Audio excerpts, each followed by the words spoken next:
Good afternoon, everyone. This is the Zoning Board of Adjustments, Monday, July 12th, 2021 meeting. Need to call to order and establish a quorum. Looks like we have a quorum here.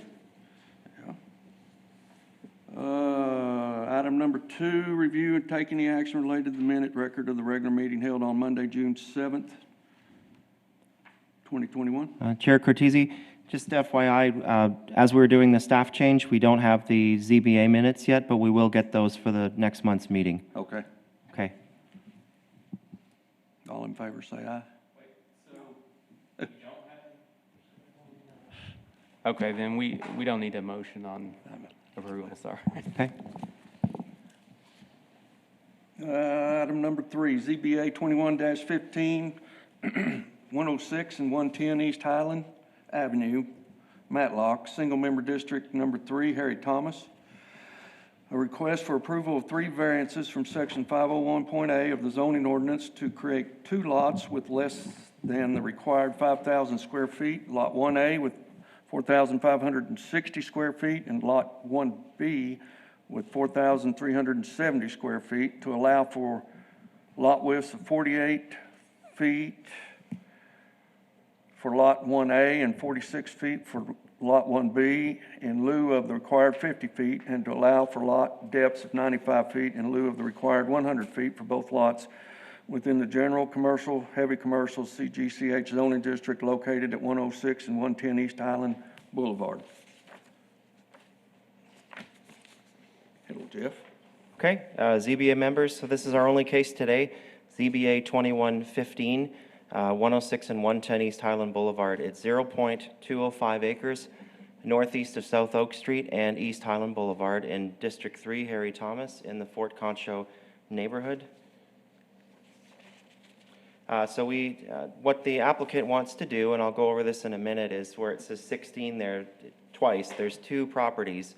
Right now, they're remainders within platted tracts, and they've got 2 homes on the bottom tract, which is I believe it's 106, and then 110 is those structures that were in the back are now gone, so that it's vacant.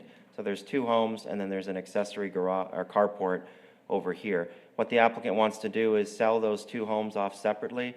I have no idea how. I went back to aerials as far as back to the 1940s, and sure enough, the 2 homes stayed on one lot, which was probably predated zoning. That's how they did that. So now the applicant just wants to divide the lot vertically and sell this home separately and this home separately. We got 1 letter in opposition, probably because the owner over here at 10 didn't understand, and they were worried. They thought that the north part, 110, was going to be landlocked, and then people were going to park on the street. That's not actually true. I'll show you the plan in a minute. It's a vertical division, and so that'll give ample room for them to put a driveway and parking in the future, so there shouldn't be any parking on the street.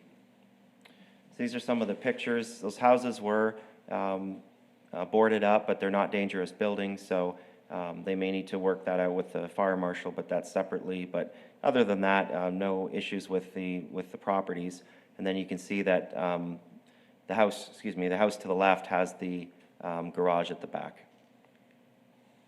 This is looking at the 2 homes. So if you all approve this today, it'll just allow them to come in with a subdivision plat and divide the land vertically, be able to sell those 2 lots separately. They can keep the homes there and fix them up, or they can rebuild them if they'd like, just get required permits. This is the south side of the street. So this is a predominantly residential area. So the houses fit in there, and it's would comply with all of the setbacks and have enough room for parking in the future, and there's lots of space in the rear yard for the home. So basically what triggered this, again, you've got the 2 homes, and they want to divide the line vertically in the middle. Right now they're 2 horizontal pieces of platted tracks. So this will clean this up. The lots are substandard. So just to clarify for the members, the zoning is CGCH, general commercial, heavy commercial, but the zoning ordinance states that if you have a residential use or uses that were there before January 4th, 2000, when the current zoning ordinance took effect, it, number one, I shouldn't say grandfathered, but it makes a lawful conditional use for the residential. So they have the legal right to continue, and be subject to the closest standards for that structure type, which is RS1. So even though it's CGCH, we're looking at the RS1 standards, and the single-family homes and any accessory structures would be allowed. So essentially, there's the 3 variances today that you all are looking at. The lot to the left is a little bit bigger. It's 4,560 square feet. So the RS1 standards that apply is 5,000. The other lot is 4,370 and needs to be 5,000. The depths of the lots are 95 instead of 100, so pretty close. And then the widths, the left lot is 48, we're just going to call it Lot 1A, and then Lot 1B is 46 feet, so almost 50. So they're very close to compliance to the zoning ordinance, but not quite, so they needed to come in for the variances today. When we look at variances, as most of you know, they either have to show one of the 3 tests. Is there a special circumstance? Is there an overriding public interest? Or would literal enforcement essentially create problems for them, like an unbuildable lot or whatever? So in this case, we believe the first test applies. There is a special circumstance that creates a hardship. And these are our reasons. So we found, we can go back to the map in a minute, there's a couple other lots along Oaks and then to the east that are also substandard size. And so this is basically an area where they had a lot of structures, probably predated zoning, some of these really old buildings, and now they're kind of stuck with these lots. So the houses, I think if the houses weren't already there, we may have an issue, but since the houses are already there, it's going to clean up the zoning, make them comply, because you really can only have 1 house per lot, and then it's going to allow them to develop and sell them separately. So the homes were already built, and the lots are already close to the minimum lot size, depth, and frontage. It's noted that the lot areas for one of the lots and the frontage and depth could have been approved administratively because it's within 10%, because one of the lots is more than 10% less, and it's probably better just to come here and have you all approve it. So special circumstance, so these are the 6 tests for a variance. Again, the 2 homes were already built on 1 lot, and they're 91% and 87% of the minimum standard lot area. So again, you take that 4,560 into 5,000, it's 91%, and then 4,370 into 5,000 is 87. So it's fairly close. The lots have existed this way since at least 1940, according to appraisal, and the aerials go back to the 50s. Not supporting the variance is going to deprive the applicant from getting a subdivision plat, and talking to him, he's prepared to do that if he gets approved today. It's the minimum action needed. Homes have already existed this way. You don't notice it from the ground, so if you're driving by, it looks like 2 lots anyway, and no additional homes are being built. It maintains the established development pattern in the area, which is residential as you go east of Oaks. So staff recommendation is to approve the variances from 501A1 of the zoning ordinance to, number 1, allow for minimum lot areas of 4,560 for Lot 1A, 4,370 for Lot 1B. Number 2, allow for minimum lot widths of 48 feet for Lot 1A and 46 feet for Lot 1B. And number 3, allow for minimum lot depths for both of 95 feet. Subject to the 2 conditions of approval. We took out the 3rd condition. We wanted to be proactive, and with my staff report deadline, I hadn't talked to the fire marshal yet, so they look like they could be dangerous buildings, but after further review and with the fire marshal, we've determined that they're not, so we've taken out condition 2. So just number 1, the applicant shall obtain all required permits from permits and inspection. So if they need to fix up the house or they want to expand, they'll need permits. And number 2, the applicant shall submit and obtain approval of a subdivision replat with the new lot configurations within 12 months of this approval, which I've talked to the applicant, and I think that hopefully that's reasonable. Normally, if they had to pull a permit, they'd have 12 months, so it's same gives them a year to file the plat. That's the end of our presentation. If y'all have any questions or comments for me or for the applicant. Any questions for Jeff from the board? Yes, right there. Both of the red lines give this, and maybe I'm just seeing it wrong. It says 110 and then 106, and both lines are to Lot 1A. So that's not going to be necessarily, that's the way it is right now as a whole. 106, 106, and 110. Yeah, so the red dotted lines are what's there now. Okay. So I should have had this down. I believe 106 is the front lot and 110 is the back lot. And so they're going to divide it based on the blue and the yellow. So right now, just picture the red, pretend the blue and the yellow color isn't there, Oh, okay.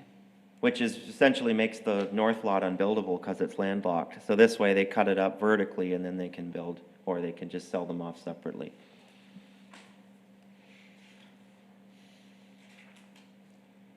So the blue is Lot 1A, which is going to be, that entire area in the blue is going to be a house with the lot, and Lot 1B is going to be a house with the lot. That's correct. Yeah, okay. So is the builder, or the client, I guess, are they going to remodel the current existing homes or tear it down and rebuild new homes? I'm not sure if they know that yet, but I'm going to let the applicant respond. If you wanted to come up, sir. This is just to go forward and back, okay? Okay. Yeah, thank you. My name's Jared Matlock. I'm one of the owners. We're gonna plan to remodel both houses. We've already got the application going to start to add on. We're gonna add on to the right one and leave the left one the same size. So they're gonna end up both being 3-bedroom, 2-bath houses. And this person that was in opposition of it, where are they in? They're next door to the east, Ms. Hamby? I don't do east and west, I'm Oh, sorry. okay. Does it go all the way back? But on No, you're the good. other side of 1B. Or we go the other way, sir? Sorry, it's the other one. Yeah. So it'll be to the right-hand side of 1B, as it's in this. Okay. She's the star, the one with the star. Yeah. Oh, the star, oh. Okay.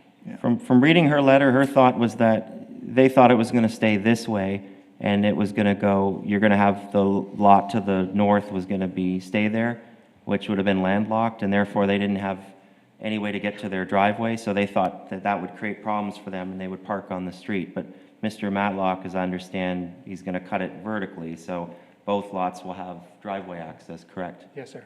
Are you Okay. putting a driveway in these? Yes, ma'am, on both properties, Oh, on okay. both lots. Okay. Okay.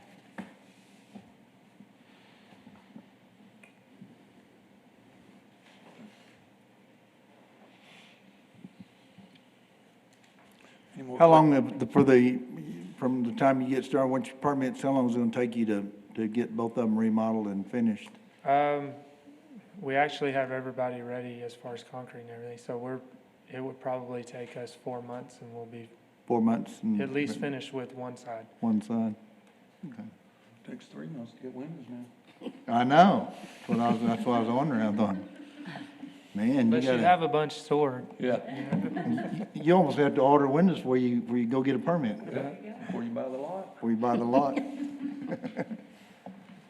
All right. Any more questions for the applicant? Thank you, sir. All right, thank y'all.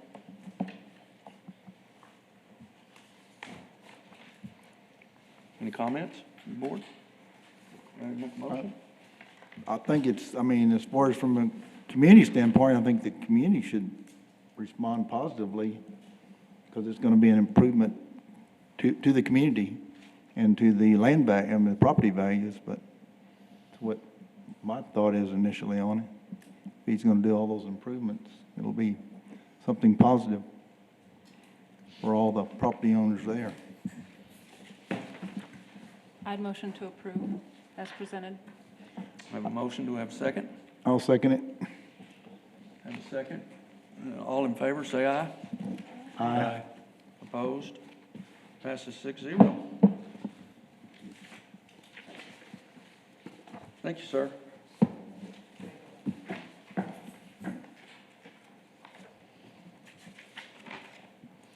Wish they were all that easy.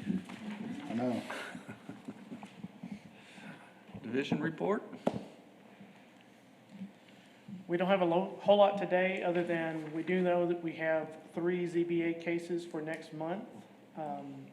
And so Jeff and Zach Rainbow, if y'all haven't met Zach Rainbow, I think y'all might have last time, I don't recall. No, we did not. You did not? No. Okay. Well, I'm going to invite Zach Rainbow to come up to the microphone and make him speak. But Zach Rainbow is our new planning manager. Comes to us from Abilene, Texas, with 15 years there with the city of Abilene. And Zach, anything you have to say? Nothing to add, just glad to meet all y'all and happy to be part of the city of San Angelo. So, Glad you're here. thank Yep. you. We're Welcome. excited that Zach's on board with us. We have done some interviewing of some other planners to fill a couple of our vacancies. We have made an offer to a young man out of College Station that has accepted. We don't quite have a start date yet, but we anticipate sometime in August that they will start. And so we still have one position open, and we actually have a couple of interviews set up for next week for that position as well.